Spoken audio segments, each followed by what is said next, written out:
Guys, so calling in angels and guides of the highest light, highest purest light, for protection and guidance, for what the collective needs to know at this time. We are the world. So this is for the collective. I think this is calling for unity. I feel like a lot of people have forgotten what that's like. We've kind of forgotten that, like, how we are one. A lot has happened over the past few years that has divided us, and there's a lot that continues to happen that divides us. It's kind of like black or white thinking. But so for the collective right now, the big message is for us to remember that we are the world.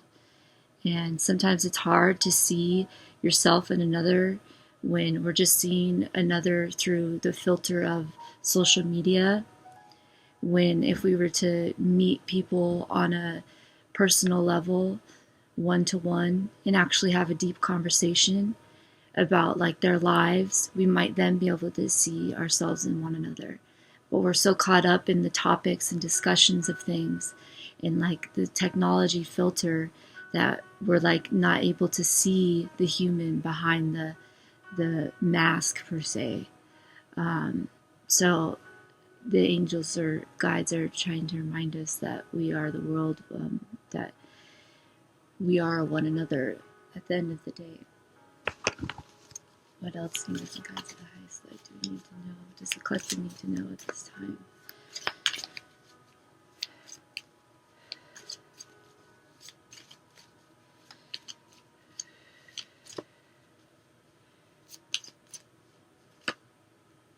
Harmony.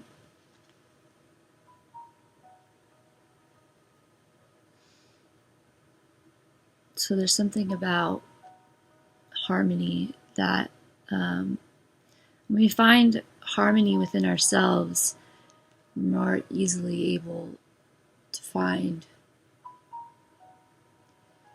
harmony in the world around us. And this is kind of the heart-mind connection. I think a lot of us are a little disconnected, our hearts and our minds. So I think this is a big thing, the harmony between our minds and our hearts. If we can somehow reconnect that, that is a big thing. And find harmony within ourselves, then we may be able to start seeing harmony outside of ourselves.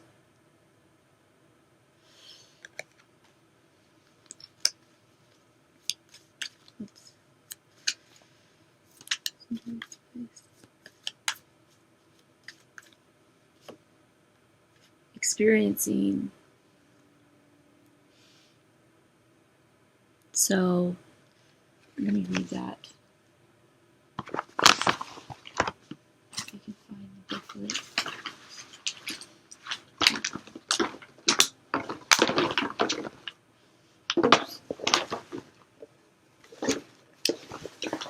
Oops. Sorry. Experiencing.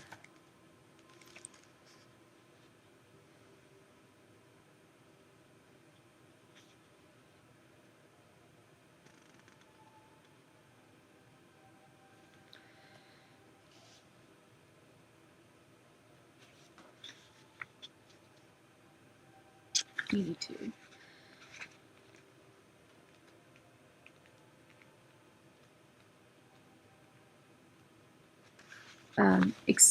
The possibilities experiencing. An experience is something that can be filed away in a notebook or captured on film and pasted into an album. Experiencing is the feeling of wonder itself, the thrill of communion, the gentle touch of our connectedness with all that surrounds us. So like staying connected with our surroundings, staying connected with the world, with humans, with nature. With the woman in this card is not just touching this tree, she is in communion with it. She has almost become one with it. It is an old tree and has seen many hard times.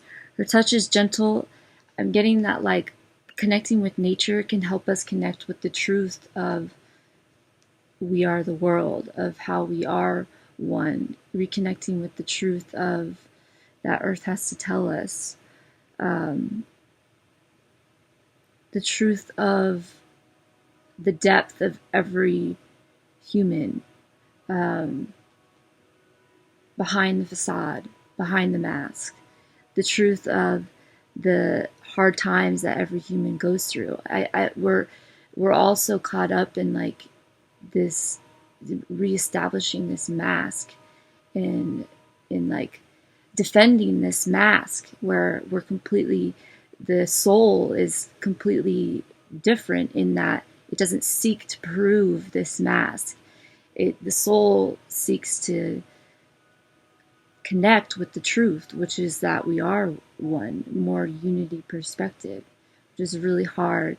It's hard to come into that concept because there's a lot of things to heal, especially from what we're seeing from outside. And we have a lot of stories thrown at us that would say otherwise, that would say, no, it has to be either or, polarity thinking. It has to be this or that. It can't be, you can't understand everything. You can't have a deeper understanding, a third perspective.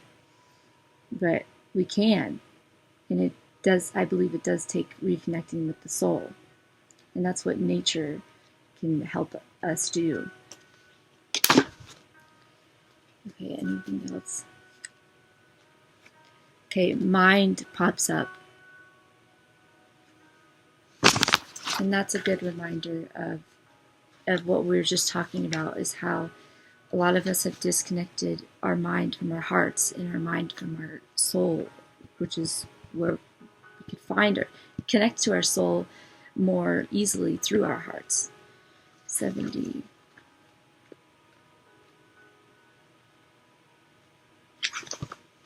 Okay. Mind. This is what happens when we forget that the mind is meant to be a servant and start to allow it to run our lives. The head is filled with mechanisms. The mouth is ranting and raving, and the whole surrounding atmosphere is being polluted by this factory of arguments and opinions. So his mind is like this factory of arguments and opinions when it's disconnected from the heart. It's like that's the mask, that the mind becomes a tool for this mask that is not connected to our soul. It's connected to that third perspective.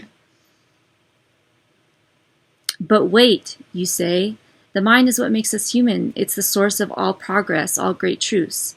If you believe that, try an experiment. Go into your room, shut the door, turn on a tape recorder, and give yourself total permission to say whatever is on your mind.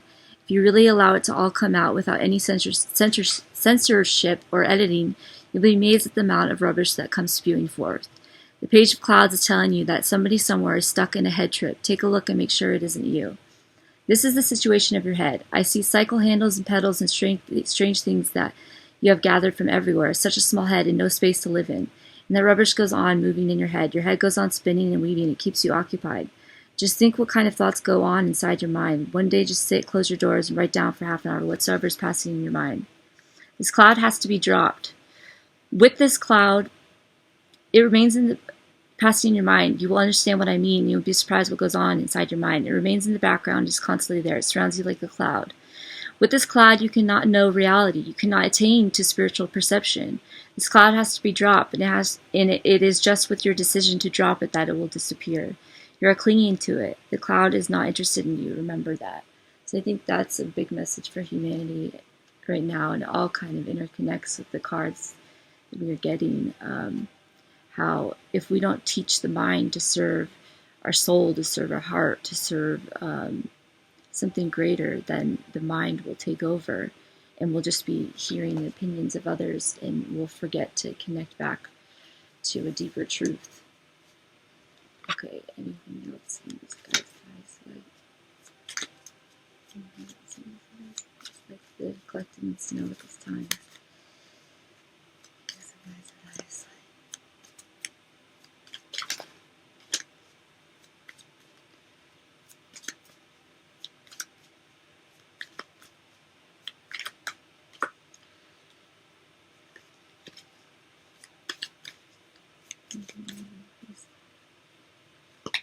The card that came up was schizophrenia, so we'll read that one too.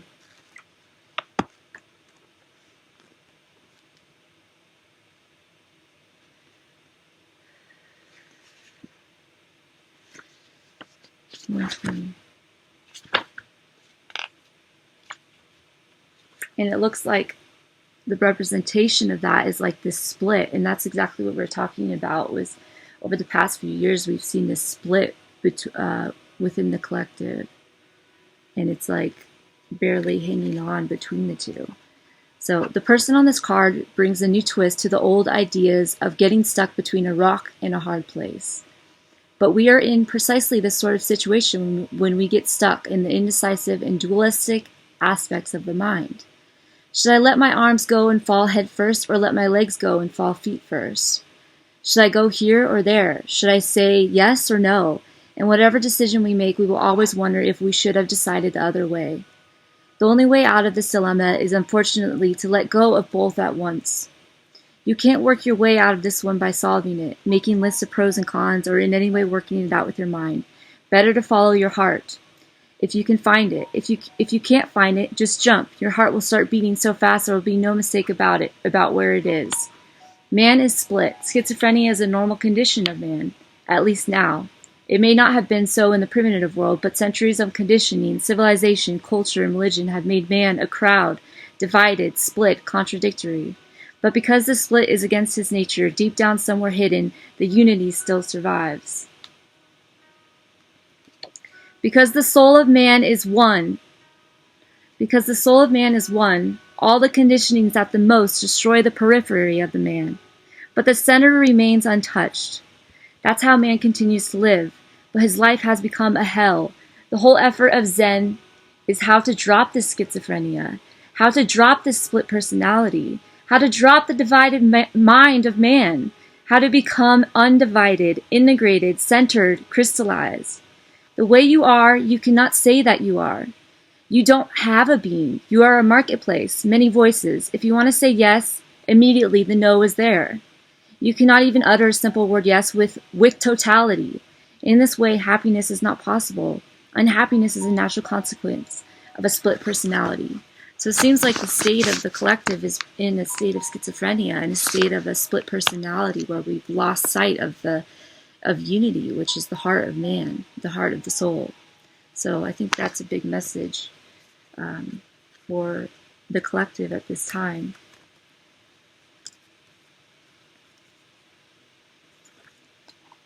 All right, hope that helps. Bye, guys.